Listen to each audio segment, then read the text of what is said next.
Hi guys, स्वागत है आप सभी का एक और नई वीडियो में। एक और नया दिन, एक और नई गाड़ी। और आज मेरे साथ है टाटा नेक्सॉन। कौन सी है वो वैसे काफ़ी सारे लोगों को पता है, क्योंकि इस नेक्सॉन के ऊपर कई सारी वीडियोस मैंने आपको ऑलरेडी दे दी। जिन्हें नहीं पता उन्हें बता दूं, ये है diesel manual top end variant है। और लगभग एक हफ्ता हो गया इस गाड़ी को चलाते हुए। 700 किलोमीटर से ऊपर मैं इस गाड़ी को चला चुका हूँ। तो आज की इस वीडियो में देंगे आपको इसका डिटेल्ड ड्राइव रिव्यू, और बताऊंगा हर वो पॉइंट जो मैंने नोट करा एक डीजल सब कॉम्पैक्ट एसयूवी के साथ। तो चलिए स्टार्ट करते हैं। चलिए दोस्तों, स्टार्ट करते हैं इस ड्राइव रिव्यू को अपने टिपिकल वे में, और आपको देते हैं सभी डिटेल्स इस टाटा नेक्सॉन डीजल के बारे में। तो सबसे पहले आप देखेंगे कुछ इस तरीके से गाड़ी हो जाती है स्टार्ट, और wireless Android auto Apple CarPlay connect हो जाता। बाकी मेरी जर्नी के दौरान स्पीडोमीटर के अंदर इंजन चेक लाइट आ गई थी, जो कि आप शायद देख पा रहे होंगे। तो ये थोड़ा सा देखने वाला मैटर है। बाकी आपने देख लिया किस तरह से स्टार्ट होती है गाड़ी। अब ड्राइव करना स्टार्ट करते हैं और बात करते हैं एक एक एस्पेक्ट की डिटेल के अंदर। तो सबसे पहले अर्गोनॉमिक्स से शुरू करते हैं। तो अर्गोनॉमिकली यहाँ आप देखेंगे, यहाँ पे आपको देखने को मिल रहे हैं ओवरव्यूम के कंट्रोल्स। यहाँ दिए गए हैं पावर विंडो के कंट्रोल्स। यहाँ पे आपको वेंटिलेटेड सीट का बटन मिल रहा है। स्टेयरिंग पे कंट्रोल्स आप देख सकते हैं, क्रूज कंट्रोल और एमआईडी के राइट साइड में। लेफ्ट साइड में आपको दिए गए हैं media controls, wiper controls, headlamp controls, touch screen system के कंट्रोल्स। मोस्टली टच बेस्ड ही आपको देखने को मिल रहा है। और यहाँ अगर आप देखेंगे तो ऑटोमेटिक क्लाइमेट कंट्रोल हो, डीफॉगर हो या फॉग लैम्प हो, हर तरह का कंट्रोल आपको टच बेस्ड ही देखने को मिल रहा है। तो ओवरऑल ऊपर की तरफ अगर ले आऊँ आपको, तो सनरूफ और एसओएस वगैरह के बटन आपको ऊपर देखने को मिल रहे हैं। और ओवरऑल ये कुछ कंट्रोल्स हैं जो मैंने आपको दिखाए। सभी कंट्रोल्स रीच में है, कोई भी आउट ऑफ रीच नहीं है। और अर्गोनॉमिकली कोई खास इशू मेरे को नहीं लगा। हाँ, एक चीज़ मैं यहाँ पे स्पेशली हाईलाइट करके आपको बताना चाहूँगा। दोस्तों, जब हेडलैम्प का स्टॉक यहाँ पे दे दिया गया और इसमें आप जो 1 2 3 देख पा रहे हैं वो है हेडलैम्प लेवलर, तो उसकी जगह अगर फॉग लैम्प का रोटरी नॉब दिया जाता तो एक बेहतर बात रहने वाली थी, क्योंकि फॉग लैम्प की पोजिशनिंग थोड़ी सी ऑड मेरे को लगी। अदरवाइज कोई खास शिकायत अर्गोनॉमिकली मेरे को गाड़ी से नहीं है। अब बात करते हैं विजिबिलिटी की। तो दोस्तों, मेरे आई एंगल पे इस टाइम मैंने कैमरा रखा हुआ है आपको दिखाने के लिए। तो इसमें बोनेट विजिबिलिटी आ जाती है, बट वही 70-80% के आसपास, क्योंकि आगे की जजमेंट आपको खुद करनी पड़ेगी। हालांकि एक अच्छी बात है, ये टॉप एंड वेरिएंट है तो इसके अंदर आपको फ्रंट पार्किंग सेंसर्स मिल जाते हैं। तो आगे की विजिबिलिटी जो आपको नहीं भी आती है उसे भी आप जज कर सकते हैं अपने फ्रंट पार्किंग सेंसर्स के थ्रू। तो ये एक काफ़ी अच्छी बात बन जाती है। और पूरे डैशबोर्ड का लेआउट, ग्लास एरिया का लुक आप इस टाइम ले सकते हैं। अब नेक्स्ट विजिबिलिटी की तरफ अगर बात करें, तो ये देख सकते हैं आप अपने ओआरवीएम्स, अच्छे खासे बड़े साइज के ओआरवीएम्स हैं। कोई खास दिक्कत परेशानी शिकायत इनसे नहीं है। एडजस्ट भी सही से हो जाता है, विजिबिलिटी भी अच्छी खासी प्रोवाइड कराते हैं, और ओवरऑल एक अच्छा रिस्पॉन्स आपको देखने को मिल जाता है। नेक्स्ट अगर बात करें, तो ये रहा अपना IRVM, जो कि अगेन ऑटो डिमिंग तो है ही, बट अच्छी खासी विजिबिलिटी मुझे तो प्रोवाइड करा रहा है। और मुझे पर्सनल लेवल पे इससे कोई खास शिकायत यहाँ पे नहीं है। अब एक और एस्पेक्ट दिखाता हूँ आपको, जो कि विजिबिलिटी में बहुत इंपॉर्टेंट रोल प्ले करता है। तो यहाँ पे अगर आप देखेंगे तो 360 डिग्री कैमरा हमें देखने को मिल जाता है, जिसे 2D या 3D किसी भी तरह से हम यूज़ कर सकते हैं। ओवरऑल क्वालिटी लेवल्स इस कैमरा के बहुत ही ज़्यादा अच्छे लगे मुझे। और टाटा के हिसाब से अगर बात करें, तो जितनी भी मैंने टाटा की गाड़ियाँ पास्ट में चलाई हैं उस हिसाब से मेरे को काफ़ी ज़्यादा इम्प्रेसिव रिस्पॉन्स लगा। चाहे वो अपनी टच स्क्रीन की क्वालिटी हो, अपनी स्पीडोमीटर की क्वालिटी हो, या फिर अपनी कैमरा की क्वालिटी हो। तो टाटा इम्प्रूवमेंट कर रहा है, अच्छे प्रोडक्ट ला रहा है, बेहतर प्रोडक्ट ला रहा है। तो ये चीज़ देख के मेरे को पर्सनली काफ़ी ज़्यादा अच्छा लगा। अब नेक्स्ट अगर बात करते हैं, तो अर्गोनॉमिक्स और विजिबिलिटी की बात तो हो गई। एक एस्पेक्ट आप यहाँ पे नोट कर पा रहे होंगे। तो दोस्तों, जैसे ही मैंने राइट का इंडिकेटर दिया, तो यहाँ पे राइट का व्यू दिखा रहा है मेरे को मेरा स्क्रीन, और मेरा मैप हो गया था बंद। तो ये एक थोड़ा सा इशू लगा कि अगर आप इंडिकेटर देते हैं तो कहीं ना कहीं आपको ब्लाइंड व्यू देने के लिए स्क्रीन हो जाती है बंद, और आपका मैप का रास्ता हो जाता है बंद। अब ये टच बेस्ड कंट्रोल्स की थोड़ी सी दिक्कत आप देख सकते हैं। तो इसका सोल्यूशन मुझे मिल गया है। क्या सोल्यूशन है मैं आपको दिखा देता हूँ। तो दोस्तों ये जो स्क्रीन है इसके अंदर आपको ऑप्शन मिलता है,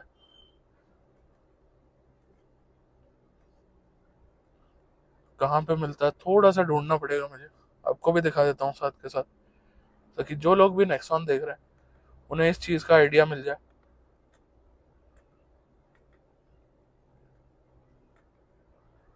यहाँ देखेंगे तो लिखा आ रहा है press okay to enter map view, और यहाँ पे आपकी नेविगेशन आ गई है। और अगर आपको ये नेविगेशन देखने में छोटी लग रही है तो एक और बार जब आप ओके दबाएंगे तो पूरी स्क्रीन आपकी नेविगेशन वाली हो जाती है। फिर बंद करता हूँ हजार्ड लैंप्स को, और फिर चाहे आप राइट का इंडिकेटर दें चाहे लेफ्ट का इंडिकेटर दें, यहाँ पे तो आपका कैमरा आ जाएगा बट यहाँ पे आपका मैप चलता रहेगा। तो ये एक काफ़ी अच्छी बात लगी मेरे को। और अब बात करते हैं नेक्स्ट पार्ट की। तो आप देखेंगे मैं हाईवे पे आ गया हूँ, नोएडा एक्सप्रेस वे पे, और नेक्स्ट पार्ट की जो बात करनी है वो है ड्राइवर्स कंफर्ट। तो दोस्तों आप देखेंगे अंडर थाई सपोर्ट उतना ज़्यादा अच्छा यहाँ पे नहीं ऑफर किया गया, बट बैक सीट्स पे काफ़ी ज़्यादा अच्छा अंडर थाई सपोर्ट दिया गया, जो कि एक काफ़ी अच्छी बात है और काफ़ी इम्प्रेसिव बात है, क्योंकि बैक सीट पे अंडर थाई सपोर्ट इतना मैंने कम ही गाड़ियों में देखा है जो कि कंफर्टेबल राइड प्रोवाइड कराता है। अब बैक सीट का बता दिया, तो फ्रंट सीट की बात करते हैं। टिपिकल आपको ड्राइविंग पोजीशन लेने में कोई खास दिक्कत परेशानी नहीं आने वाली है। और ओवरऑल अगर बात करते हैं तो हल्का फुल्का अंडर थाई सपोर्ट बेहतर हो सकता था। बाकी डेड पेडल यहाँ पे नहीं दिया गया ड्राइवर के लिए, तो वो थोड़ा सा इशू हो सकता है कुछ लोगों के लिए। और अगर आप ABC पेडल की प्लेसमेंट देखें तो वो भी थोड़ी सी डिफरेंट है, टिपिकल पोजीशन नहीं है। आप देखेंगे ब्रेक और क्लच के बीच में काफ़ी ज़्यादा गैप है, तो ये चीज़ थोड़ा बहुत आप लोगों को परेशान कर सकती है। बाकी उसके अलावा ड्राइवर्स कंफर्ट में अगर बात करें तो सभी चीज़ें यहाँ पे दे दी गई हैं, चाहे वो वेंटिलेटेड सीट्स हों चाहे वो लेदर सीट्स हों, और ओवरऑल ड्राइवर के हिसाब से मुझे नहीं लगता कि कोई दिक्कत परेशानी आने वाली है। और अब आपको ड्राइविंग की डिटेल्स बताते हैं गाड़ी की। तो सबसे पहले स्टार्ट करते हैं सबसे इम्पोर्टेंट और सबसे मेन पार्ट के साथ, इस गाड़ी का इंजन। तो दोस्तों इसके अंदर 1.5 लीटर 4 सिलेंडर रेवोटॉक डीजल इंजन आपको देखने को मिलता है, जो आपको प्रोवाइड कराता है अराउंड 114 bhp की पावर, साथ में 260 Nm का टॉर्क। ओवरऑल पावर फिगर्स की बात करें तो पावर फिगर्स ठीक ठाक है, एट पार है कंपटीशन से। और ऑन पेपर कैसे है, ऑन स्टेयरिंग कैसे है, उसकी अगर बात करी जाए तो दोस्तों पावर में कोई खास शिकायत मेरे को नहीं लगी। जहाँ शिकायत है वो भी आगे बताऊंगा, बट पावर के मामले में ठीक है गाड़ी। 3 ड्राइव मोड दिए गए, इको, नॉर्मल और सिटी, तो इनके अंदर काफ़ी अच्छा खासा डिफ्रेंसिएशन आ जाता है, और जनरली गाड़ी अपने आप सिटी पे स्टार्ट होती है। ओवरऑल अगर बात करते हैं तो आप इसे चेंज तो ऑब्वियसली कर ही सकते हैं। Economy drive mode activated. अब जैसे आपके सामने मैंने इकोनॉमी ड्राइव मोड कर दिया, तो इकोनॉमी ड्राइव मोड में गाड़ी थोड़ी सी लथार्जिक लगती है, बट ओवरऑल माइलेज के हिसाब से क्या पता ये चीज़ वर्क करे। तो माइलेज टेस्ट आपके लिए बनाया है इस गाड़ी का, आप चाहें तो जाके उसे देख सकते हैं, उसमें आपको और डिटेल्स मिल जाएंगी। तो ओवरऑल अगर पावर की बात करते हैं तो वहाँ पे तीनों ही ड्राइव मोड्स में मेरे को कोई खास शिकायत नहीं है, और ड्राइव मोड्स भी वेल मैनेज किए गए एक मैनुअल गाड़ी के अंदर, तो ये भी काबिल तारीफ बात है। अब नेक्स्ट बात करते हैं ब्रेकिंग की। तो दोस्तों आगे डिस्क और पीछे ड्रम ब्रेक्स है, ओवरऑल सेटिस्फैक्ट्री है, बहुत ज़्यादा अच्छे मैं नहीं कह सकता हूँ इन्हें, जितना काम इन्हें करना चाहिए उतना काम कर लेते हैं, बट अगर ऑल 4 डिस्क ब्रेक होती तो एक बेहतर बात रहने वाली थी। अब नेक्स्ट बात करते हैं ट्रांसमिशन की। तो दोस्तों मैंने ड्राइवर्स कंफर्ट के टाइम आपको ABC पेडल्स तो दिखाई दिए थे, तो पेडल्स की प्लेसमेंट और गैपिंग थोड़ी सी डिफरेंट है, और थोड़ा सा टाइम आपको लग सकता है इसकी आदत होने में। बाकी ओवरऑल अगर बात करते हैं तो ऐसी कोई शिकायत नहीं है। अब गियर बॉक्स की स्पेसिफिकली बात करें तो क्लच डीजल गाड़ी है, थोड़ा सा डीपर साइड है, बट उतना डीप नहीं है जितना महिंद्रा का आता है। तो ये चीज़ मेंशन करके बताने वाली थी, क्योंकि कहीं ना कहीं इस गाड़ी को लोग सबसे ज़्यादा कम्पीट कराते हैं महिंद्रा की XUV 3XO के साथ। ऑल्दो अगर गियर शिफ्ट्स की बात करें तो ये थोड़े से नौची आपको लगने वाले हैं, उतने स्मूथ ये नहीं है जितने मारुति या हिंडई में आपको देखने को मिलते हैं। तो ये चीज़ आपको इस गियर बॉक्स की थोड़ी सी देखनी पड़ेगी। ओवरऑल अगर बात करते हैं तो मैंने इस गाड़ी को 500-700 किलोमीटर चला लिया है, तो अब 700 किलोमीटर बाद मेरी शिकायतें कम हो गई हैं। बट ओवरऑल अगर आप एक न्यू ड्राइवर है तो आपको इसकी आदत लग जाएगी, और अगर आप किसी और गाड़ी से इस पे शिफ्ट हो रहे हैं तो भी आपको थोड़ा सा टाइम लगेगा, बट ओवरऑल ठीक लगने लग जाएगा, और इस चीज को हम बदल भी नहीं सकते। अब नेक्स्ट चीज की बात पे चलते हैं। तो दोस्तों ये स्टेयरिंग, अब स्टेयरिंग का डिजाइन हो, स्टेयरिंग की फील हो, स्टेयरिंग के बटन हो, हर चीज टाटा ने चेंज कर दी है, क्योंकि काफी गैप हो गया मेरे को टाटा की गाड़ियां चलाए हुए, और इस नए स्टेयरिंग की क्या फील है, क्या रिस्पॉन्स है, क्या फीडबैक है, उन सब चीजों की बात यहाँ पे कर लेते हैं। तो यहाँ पे अगर आप देखेंगे तो overall leather wrapped steering wheel है, डी कट भी देने की कोशिश यहाँ पे करी गई है, ये थोड़ा सा यूनिक लेआउट है, और बटन्स वगैरह भी पियानो ब्लैक फिनिश में प्रीमियम फील दे रहे हैं। बट स्टेयरिंग अपनी फील कैसी दे रहा है वो बताने वाली बात है। तो दोस्तों टाटा के स्टेयरिंग से पहले भी मेरे को कोई खास शिकायत नहीं रही है। स्पेसिफिकली अगर नेक्सॉन एंड अबव बात करते हैं, हल्का फुल्का सेंटर रिटर्न का इशू आ जाता है नीचे टियागो टिगोर में, हो सकता है वो चीज़ भी अब इम्प्रूव हो गई हो। बट ओवरऑल नेक्सॉन की अगर बात करें तो सिटी हो या हाईवे, ट्रैफिक हो या फिर हाई स्पीड, आपको किसी भी तरह से ये स्टेयरिंग परेशान नहीं करेगा। और मुझे तो ओवरऑल ये स्टेयरिंग का रिस्पॉन्स अच्छा लगा है, क्योंकि काफ़ी सारी गाड़ियों में ब्लैंक स्टेयरिंग आता है, तो उस हिसाब से ये चीज़ काफ़ी ज़्यादा बेहतर है। आपका क्या टेक है? अगर आपने नेक्सॉन चलाई है तो नीचे आप कमेंट्स में लिख के बता दीजिए। बाकी मेरे को ओवरऑल स्टेयरिंग से पर्सनली कोई शिकायत नहीं है। बस हाँ, टिल्ट एडजस्टमेंट ये ऑफर करता है, टॉप एंड वेरिएंट है, टेलीस्कोपिक एडजस्टमेंट भी यहाँ पे दी जानी चाहिए थी। उसके अलावा दोस्तों एक चीज, ऊपर आप देख रहे होंगे यहाँ पे सनरूफ ऑफर करी गई है, और सनरूफ आपको दिख रही है इस वीडियो के अंदर छोटी। तो दोस्तों आपको बता दूं कि इस गाड़ी के अंदर ऑलरेडी पैनोरामिक सनरूफ का ऑप्शन टाटा ने प्रोवाइड करा दिया है, तो उस चीज की अब शिकायत करने की कोई जरूरत नहीं है, क्योंकि कंपटीशन को देखते हुए टाटा ने हमेशा ध्यान दिया है, और ओवरऑल कोई दिक्कत परेशानी नहीं आएगी। आप पैनोरामिक सनरूफ या नॉर्मल सनरूफ में से कोई भी चुन सकते हैं। अब एक यू टर्न लेना है तो टर्निंग रेडियस आप नोट कर सकते हैं। तो ओवरऑल क्योंकि सब 4 मीटर गाड़ी है, तो आपको इन सब चीज़ों में कोई खास दिक्कत परेशानी तो नहीं आनी है। बट स्टिल जिन लोगों को लगता है कि टाइट स्पेसेस में मैन्योवरेबिलिटी कैसी रहेगी गाड़ी की, पार्क करने में कैसी रहेगी, या ओवरऑल जो भी लोग ये सोचते हैं कि ओवरऑल गाड़ी बड़ी है या एसयूवी टाइप कार है तो क्या इसे चलाना टफ होगा या इजी होगा, तो मैं आपको बता देता हूँ कि अगर आपको थोड़ी सी भी आदत है गाड़ी चलाने की, तो इसकी कमांडिंग ड्राइविंग पोजीशन और ओवरऑल जो फील है, पर्टिकुलरली इस डीजल इंजन की अगर बात करूँ, तो अगर आप एक बड़ी गाड़ी से भी आ रहे हैं तो भी आपको इस गाड़ी के अंदर कोई खास शिकायत नहीं मिलने वाली है। अब जहाँ डीजल इंजन की मैंने तारीफ करी है, तो एक बार गाड़ी को ले लेते हैं हॉल्ट पे। और आप में से जो लोग बोलेंगे रोड के बीच में हॉल्ट पे ले रहा हूँ, तो दोस्तों ये इस साइड की रोड आगे से बंद है, ये वर्किंग रोड नहीं है, तो इसलिए मैं आपको 0 to 100 करने की कोशिश करता हूँ। 0 to 100 को हम टाइम नहीं करेंगे, आप अगर चाहें तो वीडियो में टाइम कर सकते हैं, बट मैं यहाँ पे आपको सुनाना चाहूंगा इसके एनवीएच लेवल, क्योंकि नेक्स्ट पॉइंट वही है जिसके बारे में हमें बात करनी है। तो चलिए, इको मोड में इस टाइम गाड़ी आपके सामने ही करी थी, अब कोशिश करते हैं इसे 100 तक पहुंचाने की।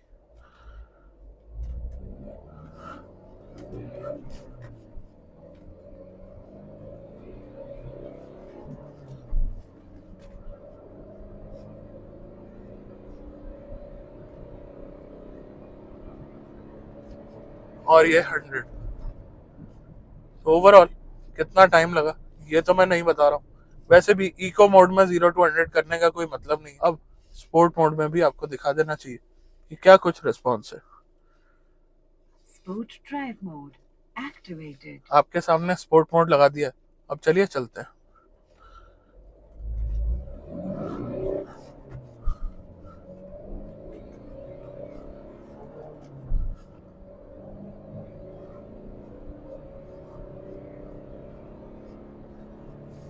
और ये 100। तो दोस्तों अभी तक के वीडियो में आपने काफी सारी चीजें देख ली और नोट कर ली होंगी। अब बात करनी रह गई है अभी तक के वीडियो के हिसाब से कंफर्ट से रिलेटेड, एनवीएच लेवल से रिलेटेड, सस्पेंशन से रिलेटेड। अब फाइनली अपना टेक शेयर करता हूँ। सबसे पहले तो शुरू करते हैं सस्पेंशन सेटअप के साथ, क्योंकि कंफर्ट में सबसे इम्पोर्टेंट पार्ट है सस्पेंशन सेटअप, और मैं इस सेगमेंट की मोस्टली गाड़ियां चला चुका हूँ। ओवरऑल आपको कहना चाहूंगा कि इसके सस्पेंशन सेटअप से आप काफ़ी ज़्यादा खुश होने वाले हैं, क्योंकि ओवरऑल ये सस्पेंशन सेटअप आपको काफ़ी ज़्यादा कंफर्ट प्रोवाइड कराने के लिए ट्यून किया गया है। जितनी मर्जी खराब रोड आ जाए, कहीं ना कहीं ये गाड़ी सस्पेंशन को काफ़ी वेल बैलेंस और वेल मैनेज करने के केपेबल है। ये चीज़ एक टिपिकल एसयूवी कैरेक्टर इसके सस्पेंशन के अंदर टाटा ने डाला है, जो कि एक काफ़ी अच्छी और काफ़ी काबिल तारीफ बात है। इसके बाद सस्पेंशन के बाद कंफर्ट देने में सबसे इम्पोर्टेंट रोल आता है गाड़ी के टायर्स का। तो दोस्तों 215/60 R16 का टायर साइज दिया गया। ये लोग उस रेस में नहीं भागे हैं जहाँ पे 17 इंच एक नॉर्म बनाया जा रहा है इस सेगमेंट की गाड़ियों के लिए, और ये एक काफ़ी अच्छी बात है। काफ़ी अच्छी खासी प्रोफाइल का और काफ़ी वाइड टायर इस गाड़ी के हिसाब से, इस सेगमेंट के हिसाब से इसके अंदर ऑफर किया गया है। और ओवरऑल अगर बात करते हैं तो इनकी टायर सिलेक्शन वगैरह से भी मैं काफ़ी ज़्यादा इम्प्रेस हुआ। बट ओवरऑल अगर अपने एक्सपीरियंस के हिसाब से बताऊं तो चाहे इस गाड़ी के टायर्स हो, चाहे सस्पेंशन हो, चाहे सीट हो, तीनों में से कोई भी चीज़ आपको निराश नहीं करने वाली है, जो कि एक काफ़ी अच्छी बात है। अब सस्पेंशन की बात हो गई, तो सस्पेंशन के साथ साथ दो तीन चीज़ें कॉम्प्लीमेंट्री आती है। पहला होता है हैंडलिंग, दूसरा होता है हाई स्पीड स्टेबिलिटी, और तीसरा होता है बॉडी रोल। क्योंकि एक एसयूवी सेगमेंट की कार है, अच्छी ग्राउंड क्लियरेंस है और अच्छी खासी इसकी हाइट है, तो ये तीन चीज़ों की बात कर लेते हैं। तो दोस्तों ओवरऑल हैंडलिंग के हिसाब से अगर बात करें तो हैंडलिंग ठीक ठाक है गाड़ी की, बट ग्राउंड क्लियरेंस हाई होने के हिसाब से और सस्पेंशन सेटअप थोड़ा सा कंफर्ट की तरफ ट्यून होने के हिसाब से उतनी ज़्यादा स्पोर्टी हैंडलिंग मैं इस गाड़ी की नहीं कह सकता हूँ। बट ओवरऑल अगर आप देखेंगे तो यहाँ सर्विस लेन में मैंने आपके सामने हल्का सा ओवरटेक करा, हल्की सी कटिंग करी, और अगर मैं अग्रेसिव लेन चेंज वगैरह भी करता हूँ तो भी कोई खास शिकायत मेरे को यहाँ पे नहीं आ रही है। तो अगर आप एसयूवी चलाने के आदी है तो आपको ये हैंडलिंग ठीक लगेगी। बट अगर आप सस्पेंशन देख रहे हैं अपनी एक किसी भी स्पोर्टी गाड़ी के हिसाब से, तो फिर आपको उतने बढ़िया ये सस्पेंशन सेटअप नहीं लगने वाले। तो हैंडलिंग एसयूवी के हिसाब से जज करी जाए तो अच्छी मैनेज करी गई है, बट वहीं अगर आप हैच या सेडान से आ रहे हैं तो आपको उतनी अच्छी नहीं लगेगी। इसके बाद बात करते हैं हाई स्पीड स्टेबिलिटी। तो दोस्तों सस्पेंशन सॉफ्टवेयर साइड है, बट आप जानते हैं टाटा की गाड़ियों के अंदर ठीक ठाक वेट होता है, और उस वेट की वजह से गाड़ी काफ़ी जम के चलती है रोड पे, प्लस ग्राउंड क्लियरेंस काफ़ी ज़्यादा है। तो उसका क्या एस्पेक्ट रहता है, ओवरऑल आप देखेंगे तो जनरली हमारी रोड्स पे 90 to 100 की स्पीड ही अलाउड होती है। यहाँ आप देखेंगे तो 100 की स्पीड पे मैं ऑलरेडी चल रहा हूँ। तो ओवरऑल अगर बात करी जाए तो स्टेबिलिटी से मेरे को पर्सनल लेवल पे कोई कंसर्न नहीं है, और मेरे हिसाब से गाड़ी 100 नहीं, 120 नहीं, मैंने 140 तक चला के देखी, स्टेबल ही रहती है। कोई खास ऐसे शिकायत करने वाला पॉइंट मेरे पास नहीं है। नेक्स्ट चलते हैं बॉडी रोल की तरफ। तो दोस्तों बॉडी रोल इस गाड़ी के अंदर डेफिनेटली है, और वो बॉडी रोल कोई नई चीज़ नहीं है। ज़्यादातर इस सेगमेंट की गाड़ियों के अंदर हल्का फुल्का बॉडी रोल आपको फील होता ही है, और ओवरऑल इसके अंदर भी कुछ अलग नहीं है। हल्का फुल्का बॉडी रोल है जो आपको मेरे हिसाब से तो परेशान नहीं करेगा, बट स्टिल आप एक बार टेस्ट ड्राइव लेके ज़रूर देख लें। जो भी गाड़ी आप फाइनल करते हैं, हो सकता है कोई ऐसी चीज़ हो जो कि सेगमेंट के अंदर नॉर्मल हो, बट पर्सनली आपके लिए वो नॉर्मल बात ना हो। क्योंकि जनरली एसयूवी सेगमेंट पे दो तरह के बायर्स जा रहे हैं आजकल। या तो फर्स्ट टाइम बायर्स सोचते हैं कि एक ही बार एसयूवी लेते हैं और काम खत्म करते हैं, या फिर जो सेकंड और थर्ड टाइम गाड़ी खरीद रहे हैं, तो पहले उतना ज़्यादा दौर नहीं था एसयूवीज का, और वो भी इस सेगमेंट के अंदर। बट आज की डेट में इस सेगमेंट के अंदर काफ़ी अच्छा कंपटीशन हो चुका है, और काफ़ी सारे अच्छे अच्छे ऑप्शंस आ रहे हैं। तो ओवरऑल वो लोग भी कहीं ना कहीं एसयूवीज की तरफ अपनी नज़र बना रहे हैं। तो आप जिसमें से भी हो, मेरी सजेशन आपको यही रहेगी कि एक बार गाड़ी को चला के ज़रूर देखें। और अगर आप मान लीजिए नेक्सॉन कंसिडर कर रहे हैं तो इसके राइवल्स को भी चला के देखिए, क्या पता आपको कोई और बेहतर गाड़ी मिल जाए जिसे आप सिर्फ ब्रांड की वजह से नहीं खरीदना चाह रहे थे। चलिए अब वीडियो के कुछ लास्ट मोमेंट्स बचे और कुछ लास्ट इंपॉर्टेंट बातें बची हैं।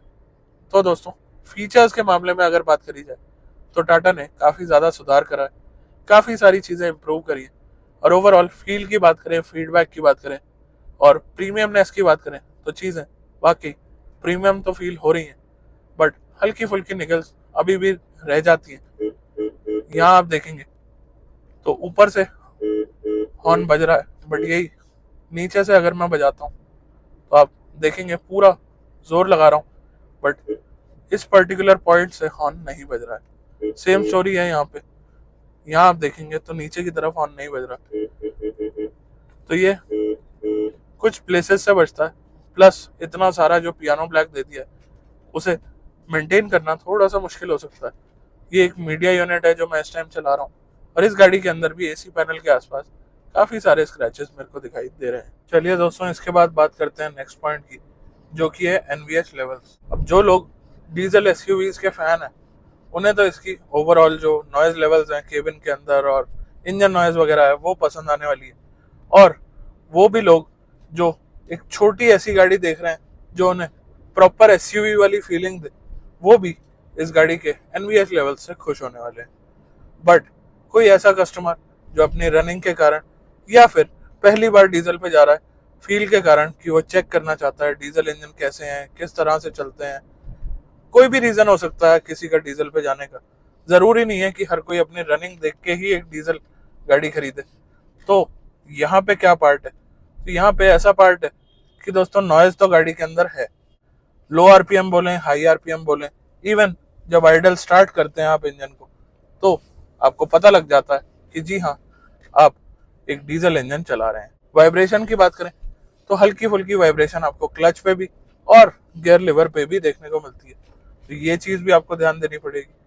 हालांकि हार्शनेस की बात करूं तो ठीक ठाक रिफाइंड ये डीजल इंजन है टाटा का, और काफी टाइम से चला आ रहा है, तो हार्श उतना ज्यादा नहीं है। बात करते हैं नेक्स्ट पार्ट यानी कि माइलेज की। तो अपना स्पीडोमीटर चेंज करता हूँ मैं। स्पीडोमीटर के अंदर आपको दिखाने की कोशिश करता हूँ कि क्या कुछ माइलेज इस टाइम मेरी गाड़ी मेरे को यहाँ पे दिखा रही है।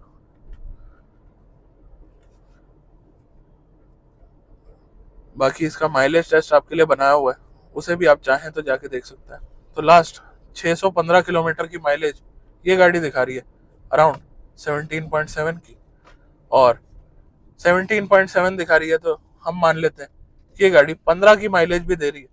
तो ओवरऑल जिस तरीके से मैंने चलाया 15 की माइलेज के साथ पर्सनली मैं तो सेटिस्फाइड रहने वाला हूँ।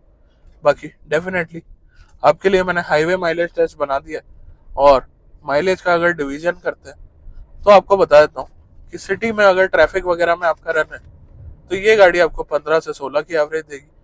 अगर आप हाईवे पे स्मूथली चलते हैं तो ये गाड़ी आपको 20 के आसपास तक की माइलेज दे सकती है। उसके अलावा अगर बात करें तो मेरे हिसाब से इतना ही कुछ था इस नेक्सॉन के बारे में जो आपको बताना था, समझाना था। आज के वीडियो में बस इतना ही। मिलता हूँ बहुत जल्द एक नई वीडियो के साथ, तब तक के लिए धन्यवाद।